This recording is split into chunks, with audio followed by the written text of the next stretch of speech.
کہ جو کچھ اس کے زبان پر ہے وہی اس کے دل کے اندر بھی ہوتا ہے،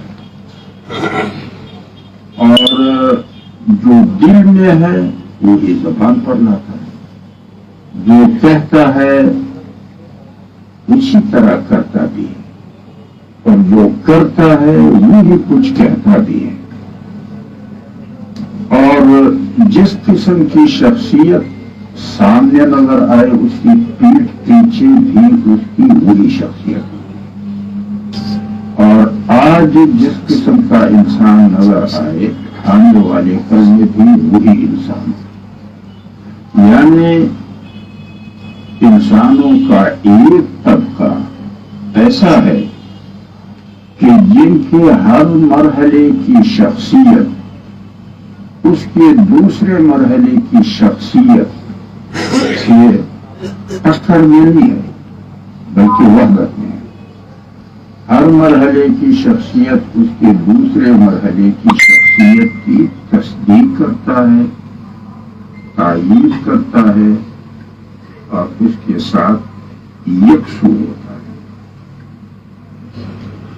اب یہ انسان جیسا کہ شکل کے انسان ہوتے ہیں اسی طرح فکر و کردار کے بھی انسان ہوتے ہیں، یعنی ان کا فکر و کردار بھی انس کا ہوتا ہے، اپنائیت کا ہوتا ہے، قربت ہو۔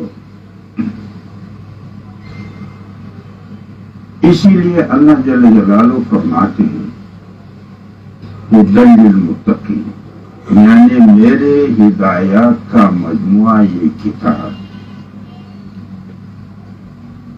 رہنمائی ان لوگوں کے لیے کرتا ہے جو یکسو ہے۔ مثلا وہ جھوٹ نہیں بولیں گے اور سچ بولیں گے تو جھوٹ یہ تقسیم بتا دے گا کہ یہ جھوٹ ہے اور یہ سچ ہے۔ وہ وفا کریں گے، وعدہ خلافی نہیں کریں گے، تو وہ وفا اور وعدہ خلافی اس کی تقسیم کریں گے۔ وہ دیانت سے کام لیں گے، خیانت سے نہیں لیں گے، تو وہ خیانت اور دیانت کے درمیان فرق بتا دیتا ہے۔ تو اس لیے اللہ جل جلالہ فرماتے ہیں کہ میرے ہدایات کا یہ مجموعہ رہنما ان لوگوں کے لیے ہے جو یکسو ہیں۔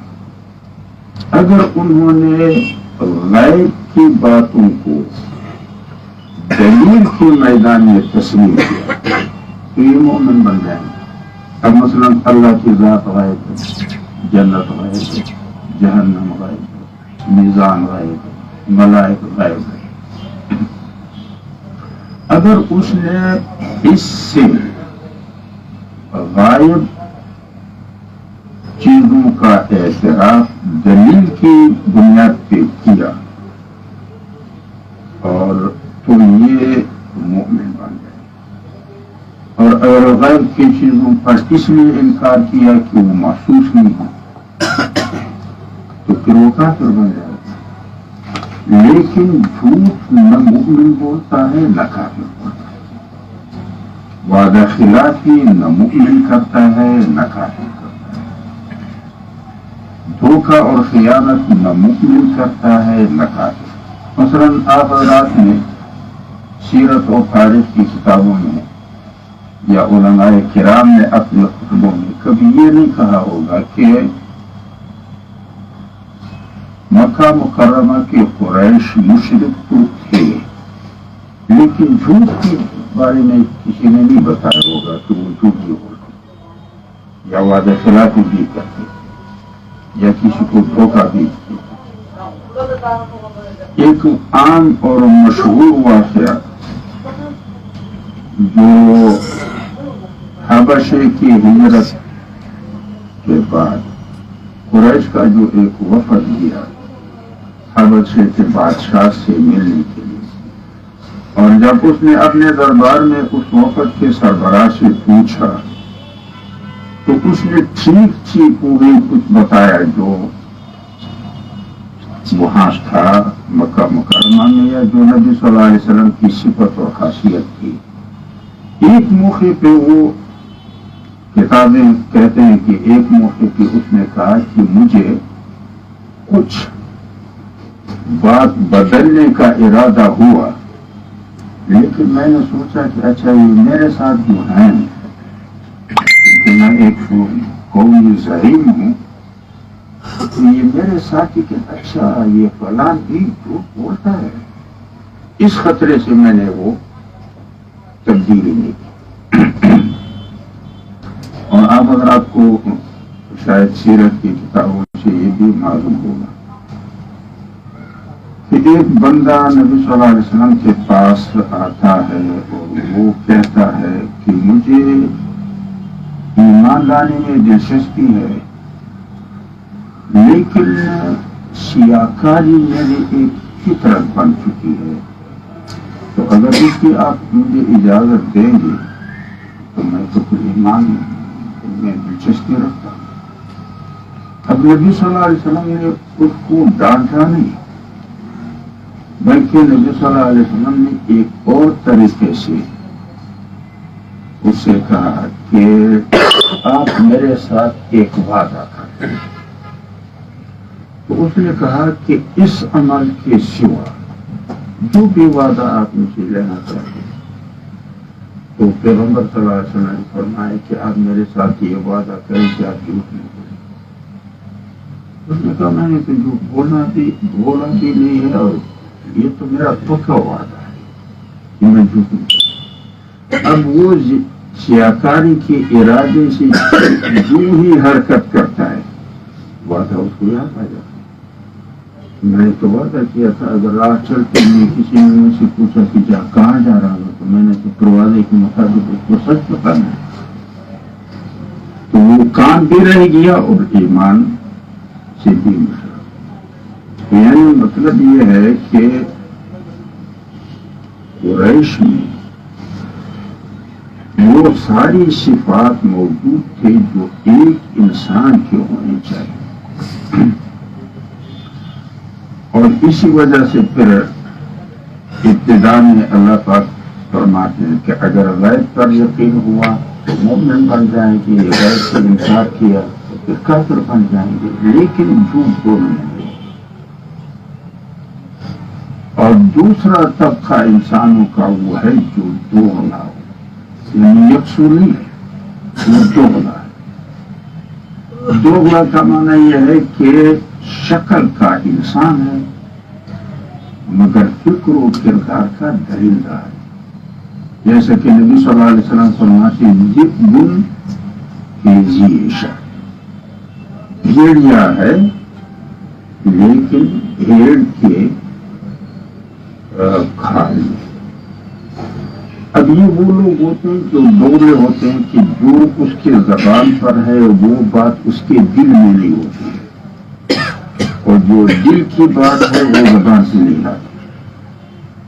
جو کہتے ہیں اس طرح وہ کرتے نہیں، اور جو کرتے ہیں وہ کہتے نہیں۔ جو سامنے ہے وہ پیٹھ پیچھے نہیں، جو پیٹھ پیچھے ہے وہ سامنے نہیں ہوتے، جو آج کے ہے وہ آنے والے کل کے نہیں ہوتے، اور جو آنے والے کل کی شخصیت ہے اس کو وہ آج کی نہیں۔ لہذا اس قسم کے انسانوں کی ہر مرحلے کی شخصیت اس کے دوسرے مرحلے کی شخصیت کی نفی کرتے ہیں، ٹکر میں ہوتے ہیں، توحید اس کی میں نہیں ہوتی۔ تو اس لیے اس کو بال بھی کہتے ہیں، اس کو منافق بھی کہتے ہیں، اس کو مذبذب بھی کہتے ہیں۔ مثلا ہم 5 وقت نماز میں اللہ جل جلالہ سے مطالبہ کرتے ہیں اور ہم کہتے ہیں اہدنا الصراط المستقیم، یا اللہ ہمیں زندگی کے سفر کا سیدھا راستہ بتائے۔ اب سیدھے راستے زندگی کے سفر کے فقط 2 ہے۔ مومن کا سیدھا راستہ خالق ہو جاتا ہے، کافر کا سیدھا راستہ خارج ہو جاتا ہے۔ اس لیے ہم آگے کہتے ہیں صراط الذین انعمت علیہم، یا اللہ وہ سیدھا راستہ ہمیں زندگی کے سفر کا بتا دی اور اس پر ہمیں چلا دی، جن کو آپ نے خوبصورت زندگی سے نوازا ہے، دنیا کی بھی اور آخرت۔ غیر المغضوب علیہم، زندگی کے سفر کا وہ راستہ نہ ہمیں بتا اور نہ اس پہ ہمیں چلا جو کافر کا ہے اور سیدھا خواہش پہ جاتا ہے، اور تمہاری ملکیت کو تمہاری اجازت سے ہٹ کے خواہش پہ استعمال کرتا ہے، جس پہ آپ غصے میں ہیں۔ کیونکہ انسان کی زندگی کا سرمایہ دو چیزیں ہیں، جان اور مال، اور یہ دونوں چیزیں ملکیت اللہ کی ہے، لیکن ہمیں زندگی کی ضرورتوں میں استعمال کے لیے اختیار نہیں دیا۔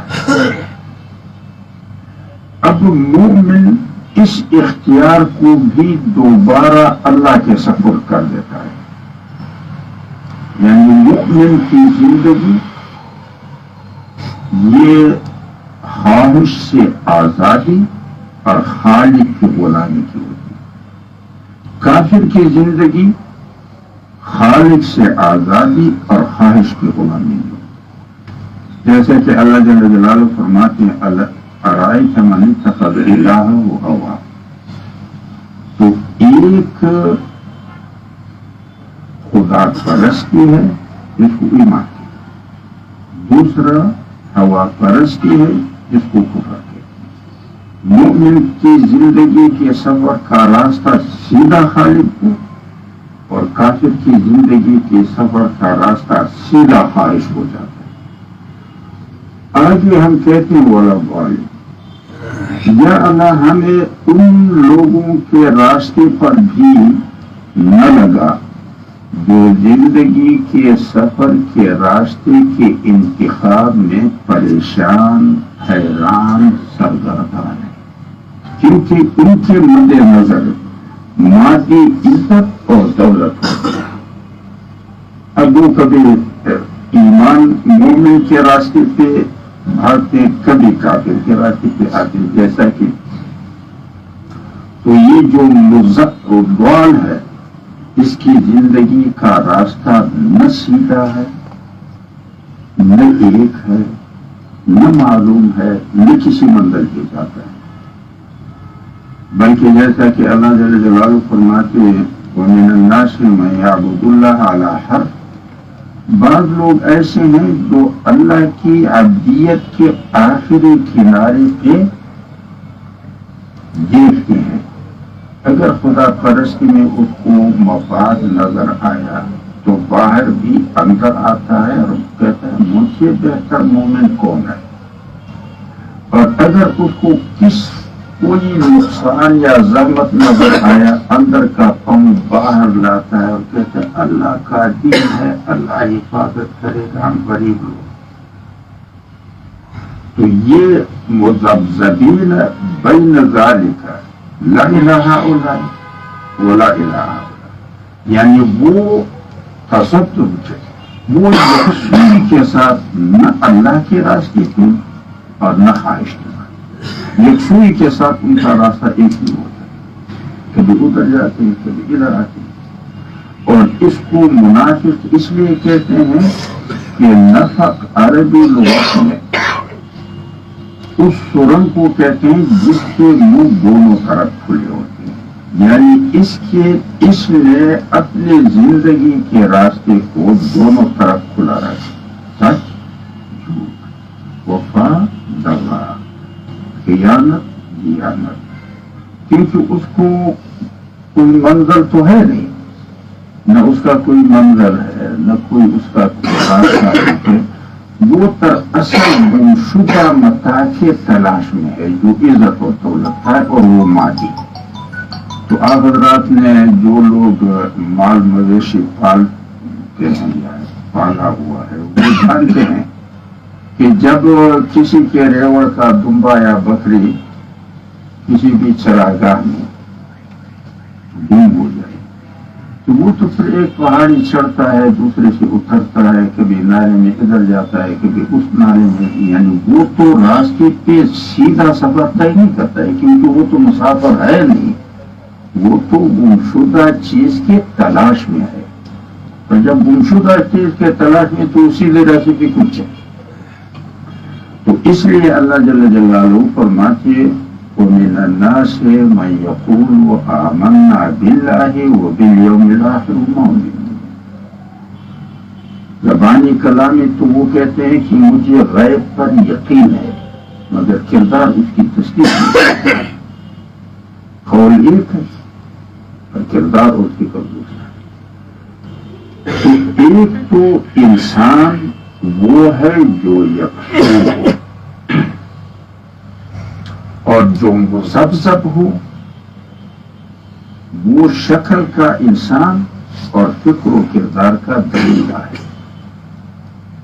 تو اس لیے اس کو انسان بھی نہیں کہہ سکتے اور درندہ بھی نہیں کہہ سکتے۔ اکثر و بیشتر میں اس کے لیے مثال خنثی مشکل کر دیتا ہوں کہ جیسا کہ شکل جنس کے لحاظ سے یکسو انسان جنس جو ہے یا مرد ہے یا پھر عورت، بس مرد کا اپنا فنکشن ہوتا ہے، عورت کا اپنا، لیکن یہ جو خنثی مشکل ہے اس کو نہ آپ عورت کا نام دے سکتے اور نہ اس کو عورت کا کوئی فیصلہ صادر کر سکتے اور نہ اس کو آپ مرد کر سکتے۔ اس کا بالکل مسئلہ علیحدہ ہے، شرعی مسئلہ بھی اور سیاسی مسئلہ بھی، دونوں حوالے سے۔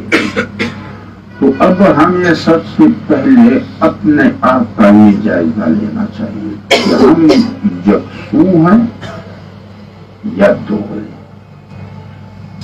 اگر یکسو ہیں تو پھر تو ظاہر بات ہے کہ ہمارا جو یکسوئی ہے وہ خدا پرستی کی ہوگی، کیونکہ دعوت و ایمان کا۔ اور اگر مذبذب ہیں تو پھر اس کا معنی یہ ہے کہ ہم انسانیت کے دائرے میں بھی نہیں ہیں، کیونکہ انسانیت کے دائرے کے اندر تو یکسو انسان ہوتا ہے، دوغلا انسان تو شکل کا انسان مگر فکر و کردار کا درندہ ہوتا ہے۔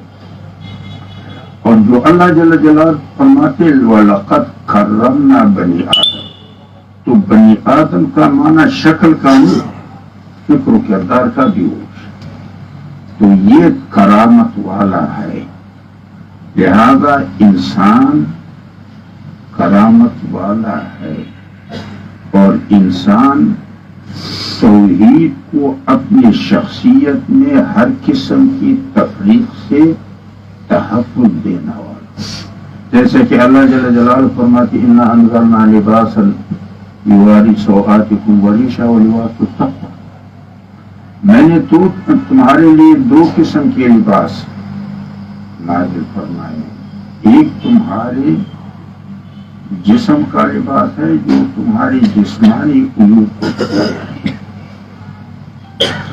ایک تمہارا عزت و حق کا لباس ہے جو تمہاری اخلاقی کمزوریوں کو نکالتا ہے۔ اور اخلاقی کمزوری انسان سے تب نکلے گی جب اس کے گفتگو میں جھوٹ نہ ہو، وعدے میں خلاف ورزی نہ ہو، اعتماد میں دھوکہ نہ ہو۔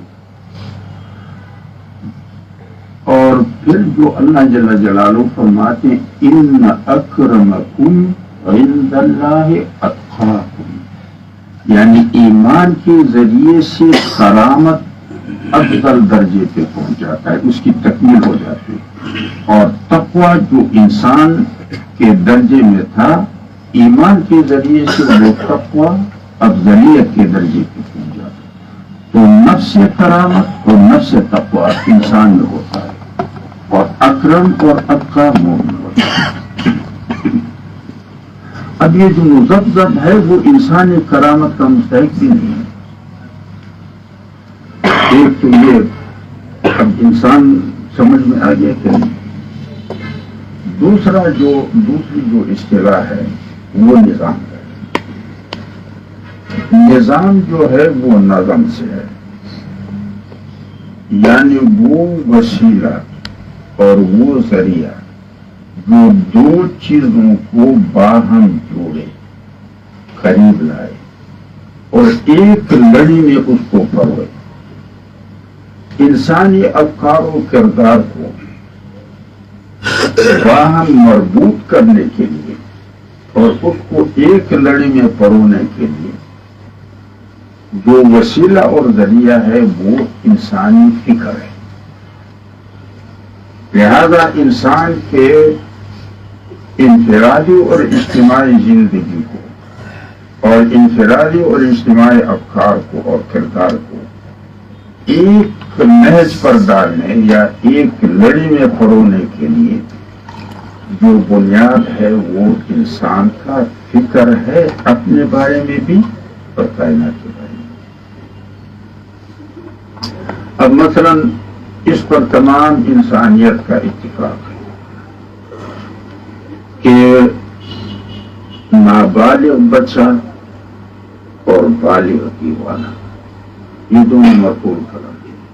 اب کوئی خدا پرست ہو یا کوئی طبقہ ہوا پرست ہو، اس پر دونوں متفق ہے کہ نابالغ بچہ اور بالغ دیوانہ مرفوع قرار دیں. اس پر پھر دونوں متفق ہیں کہ عقل والا بالغ یہ مکلف کا معنی اس پر زندگی کے انفرادی اور اجتماعی میدانوں میں ذمہ داریاں عائد ہو جاتی ہیں. اب وہ ذمہ داریاں جو اس پر عائد ہو جاتی ہیں اس کے بارے میں پاسپورٹ ہوگا. مومن کہتا ہے ذمہ داریاں خالق کی جانب سے عائد ہوتی ہیں، کافر کہتا ہے ذمہ داریاں معاشرے کی جانب سے.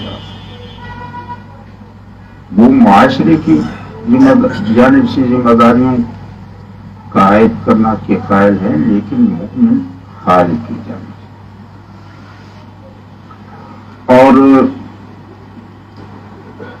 مکلف کا معنی یہ بھی ہے کہ اس سے کردار پرست ہو، اور اگر ان ذمہ داریوں کو وہ نبھائے گا تو پھر اس کے راستے کی رکاوٹوں کو پار کرنے کی مشقت اور تکلیف اور زحمت بھی اس کو برداشت کرنی پڑے.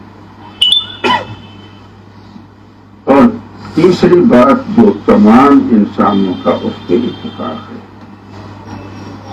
وہ یہ ہے کہ انسان جب عاقل ہو اور بالغ ہو جائے تو تکلیف کا جو اولین فریضہ ہے وہ علم ہے، یعنی جاننا ہے کہ وہ اپنے آپ کو جان جائے کہ کہاں سے آیا کہاں جاؤں گا، اور پھر کائنات کو بھی جان جائے. اور چوتھی بات یہ کہ اس پر تمام عقلاء کا اتفاق ہے کہ حس علم کا ذریعہ ہے. خبر میں اختلاف ہے، بعض مانتے ہیں بعض نہیں مانتے. نظر میں اختلاف ہے، بعض مانتے ہیں بعض نہیں مانتے. لیکن حس میں بھی اگرچہ کچھ اختلاف تو ہے، لیکن اکثریت عقلاء کا اس پر متفق ہے کہ حس ذریعہ ہے علم کا. اب جب حس ذریعہ ہے علم کا تو اس پر بھی سب کا اتفاق ہے کہ ہر انسان کو یعنی ہر فرد بشر پورے مادی کائنات میں سے قریب ترین مادی چیز اس کا اپنا جسد ہے. اور تمام علوم میں آسان ترین علم یہ ہے کہ ہر شخص جانتا ہے کہ میں ہوں، یعنی میں موجود. اب جب یہاں سے وہ شروع کرے گا کہ میں ہوں، اب اس علم کے لیے نہ نظر کی ضرورت ہے، نہ خبر کی ضرورت ہے، نہ حس کی ضرورت ہے، بس ہر ایک جانتا ہے کہ میں ہوں. تو اب اگر انسان اس سے شروع کرے کہ میں ہوں تو اس کی ذہن پہ یہ وارد تو ہوگا کہ ایک زمانہ تو ایسا تھا کہ میں نہیں تھا، دوسرا زمانہ پھر آئے گا کہ میں نہیں ہوں گا، پہلے بھی نہیں تھا بعد میں بھی نہیں ہوں گا، درمیان میں اگر میری ہستی ہے یہ میری ذاتی ہے یا عطیہ ہے، کیا ہے؟ دوسری بات یہ ہے کہ سب کے سامنے ہے کہ جب روح نکل جاتا ہے اور میت باقی رہ جاتا ہے تو یہ مادی جسد اپنے وجود کو برقرار نہیں رکھتا، یہ گل سڑ کر دوبارہ مٹی بن جاتا ہے۔ تو معلوم یہ ہوا کہ ہمارا یہ جو جسد ہے اس کا جو ابتدائی مادہ ہے وہ مٹی، اور مٹی یہ ایک ایسا مادہ ہے جس میں کوئی حص و حرکت نہیں۔ اب جب حص و حرکت نہ ہو تو ہمارے حص اور تجربے سے یہ ثابت ہے کہ اگر مٹی کا برتن بنانا مقصود ہو تو اس کے لیے مٹی خود بخود جمع نہیں ہوتی، اور نہ ہی اس میں خود بخود پانی آ کر کے ملتا ہے، اور نہ اس سے گارا بنتا ہے، نہ پھر اس گارے سے برتن خود بخود ہر سائز کے اور ہر رنگ کے بنتے ہیں، بلکہ اس کے لیے کمہار کی ضرورت ہے۔ اس کے نظر میں یہ ممنوع ہے، ناممکن ہے۔ یہ ناممکن ہے کہ لکڑی کا ساز و سامان جب بننا ہو تو اس کے لیے درخت خود کٹے اور اس سے ہر سائز کے تختے خود نکلے، اور پھر یہ تختے خود کٹ اور جوڑ کر اس سے لکڑی کے ہر قسم کے ساز و سامان تیار ہو۔ اس طرح کے عمل کو ممنوع قرار دیتا ہے، اس کے لیے ترکان کی ضرورت۔ اسی طرح مثلا لوہے کے ساز و سامان کے لیے اس اور تجربے سے یہ ثابت ہے کہ یہ ناممکن ہے کہ لوہے کے پتھر زمین سے خود ابھر کر اوپر آئے اور اس سے لوہا خود بخود پگھلنا شروع ہو جائے، اور پھر اس لوہے سے خود بخود لوہے کے تمام مشینری اور سامان خود بننے شروع ہو جائے۔ اس لیے ثابت کیا ہے کہ یہ ناممکن ہے، بلکہ اس کے لیے لوہار کی ضرورت ہے۔ تو گویا کہ اگر ہم حس ہی کو دلیل مانیں اور خبر اور نظر کو ہم درمیان سے نکال دیں تو حس بھی ہمیں اجازت نہیں دیتا ہے کہ میرے وجود کی جو مٹی ہے وہ خود بخود جمع ہو کر اور پھر میں خود بخود اس سے بن جاؤں بغیر کسی سانے کے، تو یہ ناممکن ہے۔ اور جب یہ ناممکن ہے تو اس کا معنی یہ ہے کہ میرے اس مادی جسد کے بنانے والے ہوں گے، اور بنانے والا اگر ہو اور ہم پھر کہیں کہ مادہ ایک کا ہوگا کسب دوسرے کا ہوگا تو بھی تو مشکل پیدا ہوگا۔ مادہ ایک کا ہو اور کسب دوسرا کرے تو کبھی مادے والا اپنا مادہ نہ دے، کبھی کسب کرنے والا اپنا کسب نہ کرے، تو تخریب ہی تخریب ہوگا، تو ایک ہوگا۔ اسی طرح ہمارے جو آج کل کے لوگ کائنات کا مطالعہ کرتے ہیں اور اس کائنات کے مطالعے کے نتیجے میں وہ کائنات کے خالق کو تلاش کرتے ہیں، تو یہ کوئی معقول بات اس لیے نہیں ہے کہ اگر آپ لکڑی کے ساز و سامان یا ترکان کو تلاش کریں تو یہ کوئی معقول طریقہ ہے، یا مٹی کے ساز و سامان میں سے آپ کمہار کو تلاش کریں کہ ادھر مجھے مل جائے، تو کمہار اور اس کی بنائی ہوئی برتن وہ تو کسی بھی سطح پر اسے مماثلت نہیں۔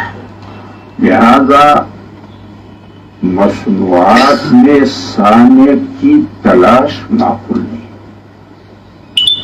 اور مصنوعات سے صانع کی ذات و صفات کی شناخت ممکن نہیں ہے۔ میں اکثر ساتھیوں سے کہتا ہوں کہ اگر بالفرض ہو سکتے انسان کے مصنوعات کسی ایسے سیارے کے مخلوق کے پاس چلے جائیں کہ جن سے کسی قسم کا مس انسان کا نہ ہو، اور وہ سمجھے کہ ایکسیویٹر جیسا ہاتھ ہوگا، بلڈوزر جیسا وہ جو بلیڈ ہے وہ ہوگا، اور جسامت جو ہے وہ سمندری بیڑے جیسا ہوگا، اور پرواز جو ہے وہ ہوائی جہاز، جو واقف شخص ہوگا جس نے انسان کو دیکھا وہ کہے گا کہ یہ سب کچھ انسان ہی بنائے ہیں، خود انسان ان جیسا، جیسے کہ اللہ خود فرماتے ہیں لیس کمثلہ شیء۔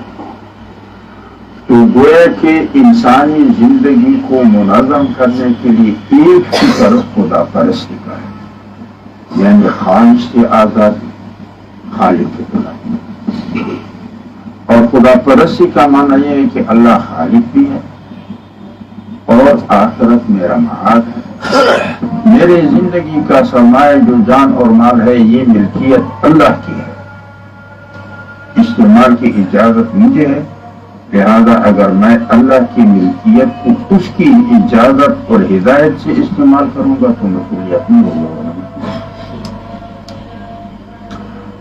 اور ہوا پرستی کا معنی یہ ہے کہ خالق سے آزادی، خواہش کی غلامی، جیسے کہ آج کی مغربی دنیا ہے۔ اب مغربی دنیا آزادی کا پروپیگنڈا تو کرتا ہے لیکن کس سے آزادی؟ خالق سے، اور جو خواہش کی غلامی ہے اس کا تذکرہ بھی نہیں کرتا۔ تو اس لیے انسانی زندگی کو منظم کرنے کے لیے خدا پرستی اور ہوا پرستی کے دو افکار کا جوڑا ہے، اور اسے کو نظام بھی کہتے ہیں، یعنی ایک نظام کی بنیاد وحی اور نبوت پر ہے، دوسرے نظام کی بنیاد خواہش اور جمہوریت۔ دوسری چیز جو استعمال ہوتی ہے وہ قانون۔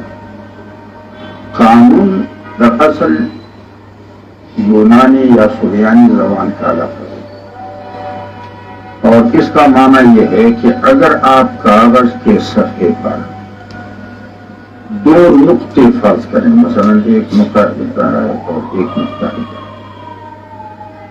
اب ان دو نقطوں کے درمیان اگر آپ خط مستقیم کھینچنا چاہیں کہ دونوں نقطے خط مستقیم کے ذریعے سے آپس میں مل جائے، اس خط مستقیم کھینچنے کے لیے جو آلہ استعمال ہوتا ہے یونانی یا سریانی زبان میں اس کو قانون کہتے ہیں، اور عربی اور فارسی میں اس کو مسطر کہتے ہیں، یعنی سطر کھینچنے کے لیے استعمال ہونے والا ہے۔ اب انسان کی زندگی کے سطح پر دو نقطے ہیں، پیدائش کا اور موت کا۔ اب اگر انسان اپنے آپ کو ابتدا میں مخلوق سمجھتا ہے اور اللہ خالق سمجھتا ہے، انتہا میں آخرت اپنے لیے معاد سمجھتا ہے اور کردار کے بارے میں اللہ کے سامنے مسئول سمجھتا ہے، تو اس کے زندگی کے سطح پر یہ جو دو نقطے ہیں پیدائش اور موت کا، ان کو خط مستقیم پر ملانے کے لیے جو مسطر یعنی قانون ہے وہ ہدایت اور سنت ہے۔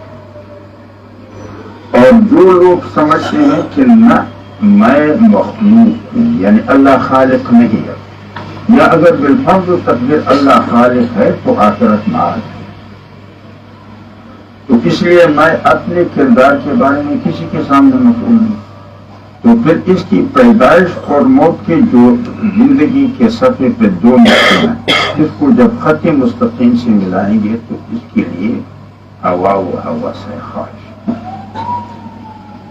تو آج کل جو لوگ کہتے ہیں کہ اشتہاد ہو جائے، اشتہاد وہ اس چیز کو کہتے ہیں کہ خالق اور خواہش کو ایک راستے پہ ڈالنا، تو ایک راستے پہ ڈالنا ہو تو پھر خواہش خالق کا تابع ہوگا، وہ کہتے نہیں، آزادی خالق سے بھی ہو اور غلامی خالق کی بھی ہو، تو آزادی اور غلامی ایک ساتھ کیسے چلے؟ یا تو آپ خواہش سے آزاد خالق کے غلام رہیں گے، یا خالق سے آزاد خواہش کے غلام رہیں گے. اگر دو ان میں سے ایک کا انتخاب ہوگا مکس نہیں ہو سکتا.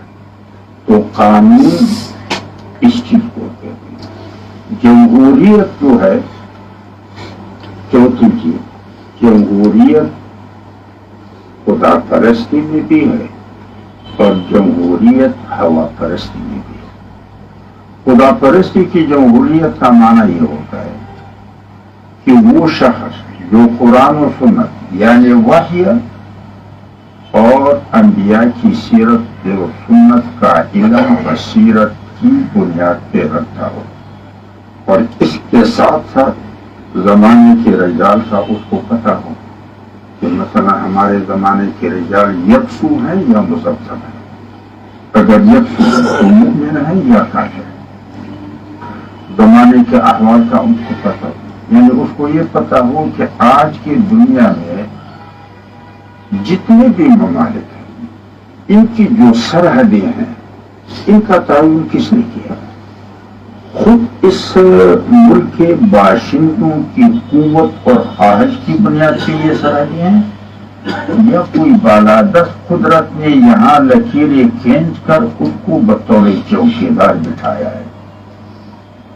اور تیسری بات یہ کہ اس کو زمانے کے عرف کا پتہ ہو یعنی روش کا پتہ ہو. اس کو یہ معلوم ہو کہ جس نظم کو ہم حکومت کہتے ہیں یہ خدمت کے لیے ہے یا کسی قوم کے مفادات کی حفاظت کے لیے ہے. تو جب قرآن و سنت کا علم بصیرت کی بنیاد پہ ہو, رجال کا علم ہو, احوال کا علم ہو, عرف کا علم ہو, تب جا کر کے اس کو پھر فتوی قضا اور اجتہاد. لہذا اس قسم کے علماء جب ہوں تو یہ علماء اللہ کی کتاب اور نبی صلی اللہ علیہ وسلم کی سیرت و سنت کی جو تشریح اس قسم کی علماء کی اکثریت کریں گے اس کو قانون کا درجہ حاصل ہوگا. تو جمہوریت خدا پرستی میں صلاحیت کی بنیاد پر جو صاحب صلاحیت اور جمہوریت ہوا پرستی میں عادت کی بنیاد پر وہاں کی صلاحیت نہیں گنتی ہو. لہذا بالغ رائے شماری سے جو نمائندے آ جائیں ان نمائندوں کی اکثریت آزادی کی تشخیص بھی کرے گی, تعیین بھی کرے گی, تحدید بھی کرے گی. تو اس لیے میں ساتھیوں سے کہتا ہوں کہ سب سے پہلے ہمیں اس پر غور کرنا چاہیے کہ اس قسم کی جمہوریت جو بالغ رائے شماری کی ہے یہ ضرورت کس کی ہے اور اس کا فائدہ کس کو دیں گے. اب مغرب اپنے آپ کو اس جمہوریت کا علمبردار اور چوکیدار سمجھتا ہے, اس لیے کہ وہ ہوا پرستی کے اپنے فکر کو اور اس کی فکر کی بنیاد پر مغرب کی تہذیب و ثقافت کو جمہوریت کے نام سے اکثریت کے بہانے سے قانون کے لبادے میں خدا پرست دنیا پر مسلط کرنا چاہتا ہے. تو پھر مغرب کی ضرورت ہے ہماری کو نہیں. اور پھر دوسرے درجے پہ یہ جمہوریت ہماری اسٹیبلشمنٹ کی ضرورت ہے کیونکہ ہمارا اسٹیبلشمنٹ جو ہے یہ مغربی مقاصد کا وکیل ہے, مغربی مفادات کا محافظ ہے اور وہ اپنے اس کردار کو جمہوریت کے لبادے سے چھپانا چاہتا ہے اور اس کردار کا ملبہ جمہوری اداروں پر, سیاسی جماعتوں پر اور عوامی نمائندوں پر ڈالنا چاہتا ہے. تیسرے درجے پر اس جمہوریت کی ضرورت لیڈر حضرات کو ہے تاکہ وہ اپنی شخصیت کو نکھار بخشے اور مال تک رسائی حاصل کرے. باقی جو ووٹ ڈالنے والے ہیں اب وہ بھاگم بھاگ تو یہ ووٹ ڈالنے والے بھاگ دوڑ تو یہ کرتے ہیں, پسینہ انہی میں چھوٹا ہوا ہوتا ہے, آپس میں دست و گریبان یہی ہوتے ہیں, ایک دوسرے کا ساتھ یہی پھوڑتے ہیں, خون آشام وہی ہوتے ہیں. ایک دن کا الیکشن ہوتا ہے اور سالہ سال کی دشمنیاں رہ جاتی ہیں. آپ دیکھتے ہیں ہمارے بلوچستان میں جتنی بھی دشمنیاں ہیں یہ اس الیکشن سے ہوئی. اور پھر یہ نہیں ہے کہ آپ کے ووٹ سے نمائندہ آتا ہے بلکہ اسٹیبلشمنٹ کی ترجیح اس میں مؤثر ہے. اس لیے تو 2018 کا جب الیکشن ہوا تو پریس والوں کو میں نے کہا بہتر یہ ہے کہ کوئی الگ سا ادارہ کھول دیا جائے اور اس پہ بورڈ لگایا جائے کہ ادارہ برائے وزارت.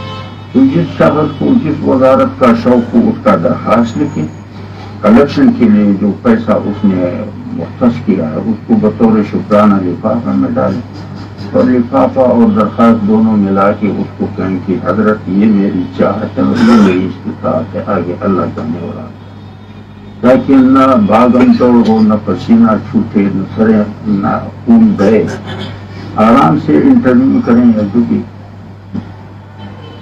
اب کوئی اس پہ سوچے کہ عدم اعتماد کی تحریک کے لیے اپوزیشن جب کھڑی ہوتی ہے تو تعداد اس کا زیادہ ہے, لیکن جب ووٹ پڑتا ہے تو پھر ووٹ کم ہوتا ہے. قوانین کے پاس کرنے کے لیے کہتے ہیں ہم راستہ روکیں, مگر جب پاس ہو جاتے ہیں تو پھر کہتے ہیں ٹیلی فون آئے.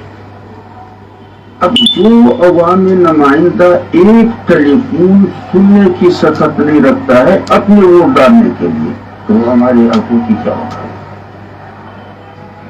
اور پھر آپ حضرات کو معلوم ہے کہ انسانی حقوق کا 10 دسمبر اقوام متحدہ کا دن ہے اور 10 دسمبر کو ایک سیاسی جماعت نے اسلام آباد میں ایک تقریب منعقد کی تھی اور اس میں مسنگ پرسن کے لواحقین اور افراد کو بھی بلایا.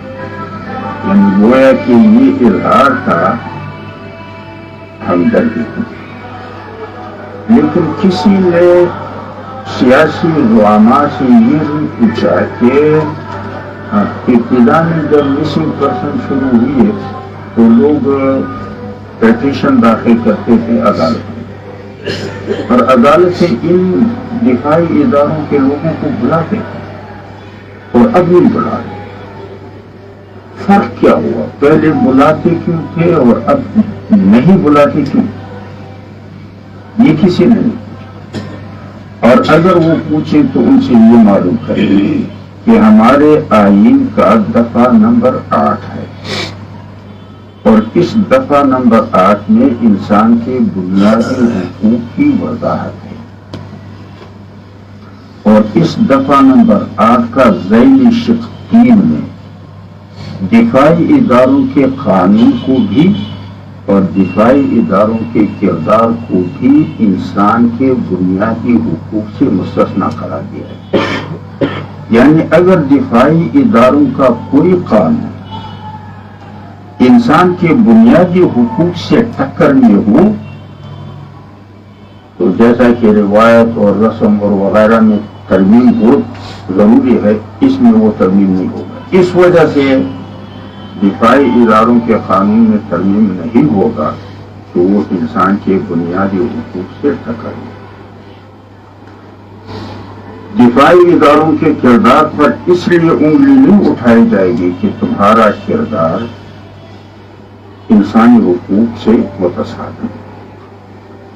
تو یہ جو آئینی شق ہے جس میں دفاعی اداروں کے قانون اور کردار کو مستثنی قرار دیا ہے, یہ کام کس نے کیا؟ یہ لیڈر حضرات نے کیا یا کسی اور نے؟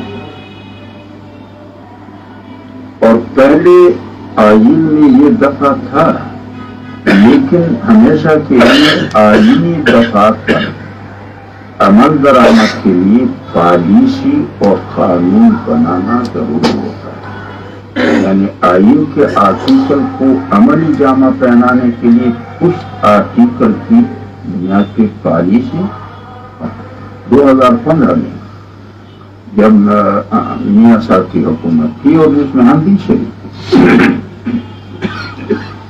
اس میں ایک اتنا بلندہ پالیسی کا پاس کیا گیا ہے اور اس کا نام ہے قومی داخلی سلامتی پالیسی، اور اس پالیسی میں جو بنیادی چیز ہے وہ یہ ہے کہ پاکستان کو سرحد پر خطرہ نہیں ہے۔ اب جب سرحدات محفوظ ہیں تو پھر فوج طرح کی جائے،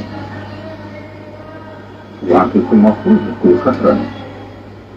پاکستان کو خطرہ گھر کے اندر سے یعنی پبلک سے، تو گویا کہ اس پالیسی کے لحاظ سے فوج بمقابلہ پبلک اس پالیسی میں ہے، اور پبلک سے خطرہ دو قسم کا ہے۔ نظام و قانون کے حوالے سے خطرہ مذہب سے ہے، اور معیشت حق کے حوالے سے خطرہ قومی حقوق کے مطابق سے قوم پرست ہے۔ تو اس پالیسی میں سب سے پہلے مذہب کو محور بنایا ہے، مذہب، مذہبی ادارے اور مذہبی تنظیم، اور وہ اس لیے کہ مذہب زیادہ پاکستان میں ان کو طاقتور نظر آتا ہے بنسبت قوم پرست، اور قوم پرست قوت بھی مذہب کے اس عمل میں ہمارا ساتھ ہے۔ پھر اس قومی داخلی سلامتی پالیسی سے خلاصے کے طور پر 20 نکات لیے گئے ہیں۔ اس میں 10واں نقطہ جو ہے وہ مدرسوں کے بارے میں ہے، 12واں نقطہ پاٹا کے بارے میں، اور اس 20 نکات کا جو فارمولہ ہے اس کو نیشنل ایکشن پلان نام دیا گیا ہے، یعنی قومی اقدامات کا منصوبہ۔ اور پھر اس نیشنل ایکشن پلان کے لیے جو عملی جامہ پہنانے کا ادارہ ہے اس کو نیکٹا کا ادارہ تشکیل دیا گیا ہے، نیشنل کاؤنٹر ٹیررزم۔ اور پھر یہ کہ اگر اس ٹیررزم میں مذہب اور فرقے کا نام اگر کسی نے استعمال کیا تو اس کا مقدمہ آرمی ایکٹ میں چلے گا، اور جب آرمی ایکٹ میں سول مقدمات کے لیے گنجائش نہیں تھی تو آرمی ایکٹ میں ترمیم کی گئی، اور پھر آئین میں سول مقدمات کو آرمی ایکٹ میں چلانے کے لیے گنجائش نہیں تھی تو آئین میں 21ویں ترمیم بھی لائی، اور پھر ایک قانون بنایا گیا جس کو نام دیا گیا تھا تحفظ پاکستان ایکٹ، اور اس قانون میں مسلح دفاعی اداروں کے جو 15 گریڈ کا اگر کوئی بندہ ہے اگر وہ کسی کو گولی مار دے تو یہ اس کا قانونی حق بنتا ہے، اگر وہ کسی کے گھر جا کر کے جو بھی تخریب کرے یہ اس کا قانونی حق، اور اگر کوئی شخص ملک کے لیے خطرہ محسوس ہے تو اس کی نیشنلسٹی ختم کرنی چاہیے، یعنی قومیت اور شہریت۔ اور اس قانون کے لحاظ سے پاکستانی پبلک مادرزاد مجرم ہے،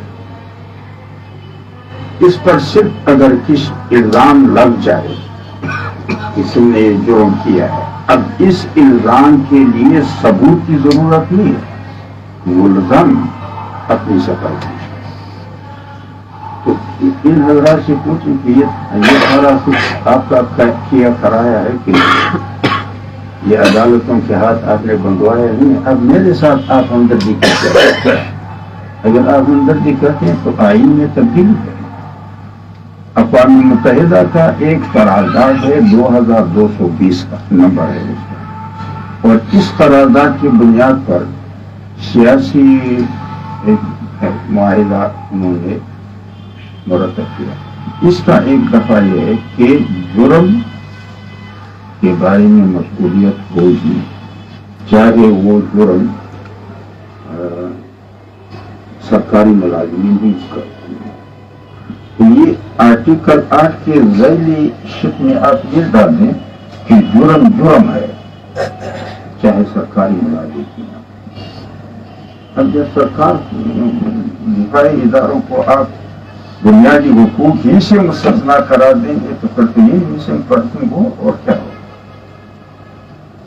تو اس لیے میں ساتھی سے کہتا ہوں کہ آپ حضرات زندگی اندھا بہرا بن کے نہ گزاریں، بلکہ کان بھی کھولیں، آنکھیں بھی کھلی رکھیں. جب مجھے جمہوریت کی کوئی ضرورت نہیں ہے، اب ووٹ ڈالنے والے کی ضرورت کیا ہے؟ یا تو بجلی ہوگی، یا نلکا ہوگا، یا گلی ہوگی، یا نالی ہوگی، یا روڈ ہوگا، یا ڈیم ہوگا. اگر یہ ساری سیاسی جماعتیں گھر بیٹھتے ہیں، کوئی عوامی نمائندہ نہ ہو، پبلک اور اسٹیبلشمنٹ آپس میں رہ جائیں، تو یہ اسٹیبلشمنٹ نالی نہیں بنائے گا، لڑکی نہیں لائے گا، نہیں لائے گا، وہ نہیں بنائے گا. وہ بھی تو یہ بات ہے. اب تو پھر اس کی نیکنامی اور بدنامی براہ راست اسٹیبلشمنٹ ہو جائے. تو اس لیے میں ساتھی سے کہتا ہوں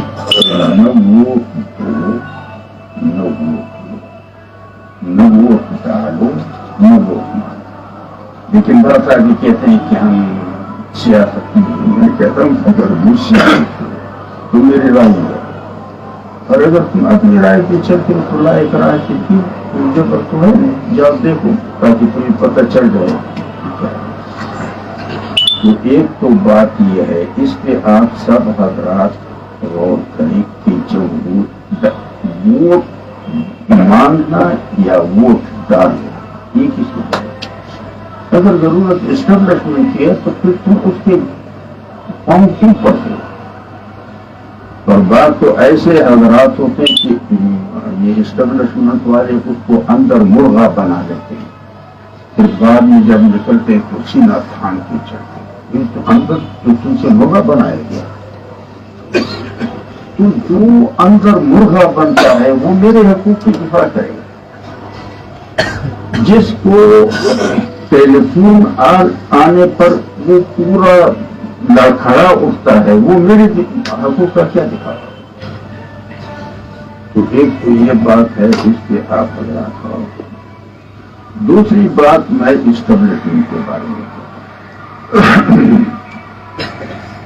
کہ اسٹیبلشمنٹ کا ایک ہے ادارہ اور ایک ہے افراد. ادارہ ہمارا نہیں ہے، ادارہ پرایا ہے.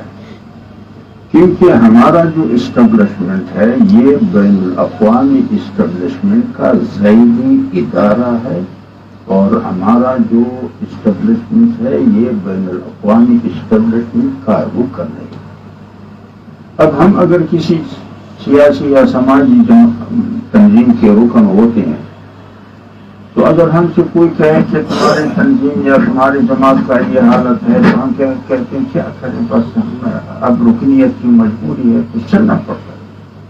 اب اگر میں جماعتی رکنیت کو اپنی مجبوری سمجھتا ہوں اس کی پیروی کے لیے، حالانکہ نہ اس میں کوئی عہدہ ہے، نہ قوت ہے، نہ عزت ہے، نہ دولت ہے، کچھ بھی نہیں، تو پھر میں اپنے ملک کے اسٹیبلشمنٹ کی رکنیت جو بین الاقوامی اسٹیبلشمنٹ کی اس کی مجبوری کیوں نہ تسلیم کروں. اس کے پاس عہدہ بھی ہے، اس کے پاس قوت بھی ہے، اس کے پاس عزت بھی ہے، اس کے پاس دولت.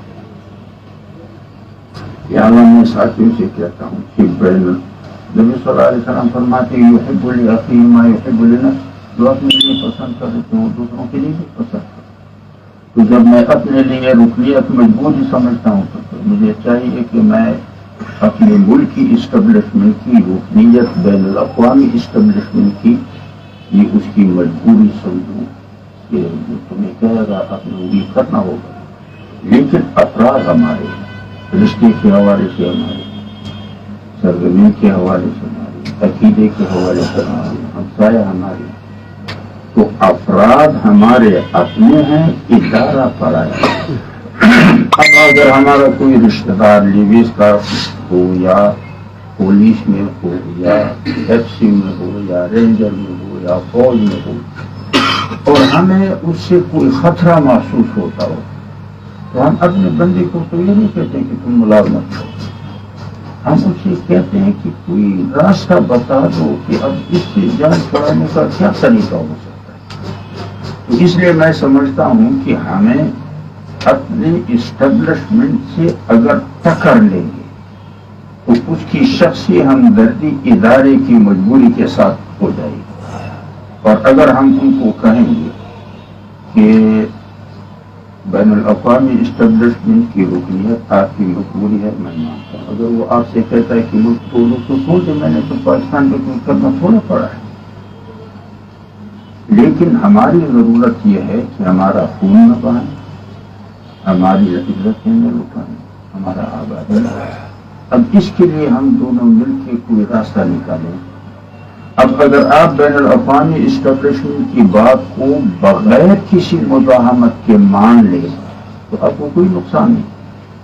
البتہ اگر نقصان ہے تو مالی اعتبار سے آپ کو نقصان ہو سکتا ہے، کیونکہ جب تصادم ہوگا تو پھر آپ کو شاید مالی مفاد زیادہ ملے گا، جب کوئی تصادم نہیں ہوگا تو پھر مالی مفاد کم ملے گا. تو اس مالی مفاد کی کمی کے لیے ہم آپس میں مل کے ایک منصوبہ بنائیں گے. مثلا پہاڑوں میں، ندی نالوں میں ہم گھاسوں کی جھونپڑیاں بنا دیتے ہیں، پھر وہ ڈبوں میں یہ بارود اس کو دفنا کر کے پھر ریموٹ کنٹرول سے اس کا غرا فرا بھی ہو جائے گا. یہاں سے آگ لگا دیں گے تو شعلے بھی اٹھیں گے، پھر زندہ لوگوں کو کفن پہنا دیں گے، جنازے بھی اٹھا دیں گے. تو آج اس کا فلم بناؤ. اب ان کو کہیں کہ دیکھو اتنے مراکز میں نے تباہ کیے، اتنے جنازے میں نے اٹھائے گا، تو شاید وہ آپ کا جو مالی نقصان ہے اس کی تلافی ہو جائے گا اور ہم اپنی جان بچ جائے گا. تو اس پہ بھی آپ حضرات سوچیں. اب یہ جو ہمارے اپوزیشن والے مکھے دکھاتے ہیں، یہ مکھے اس لیے نہیں کہ ہمارے لیے، وہ کہتے ہیں کہ ہمیں کہیں جگہ دو بدبخت ہمیں کیوں نکالا ہے. وآخر دعوانا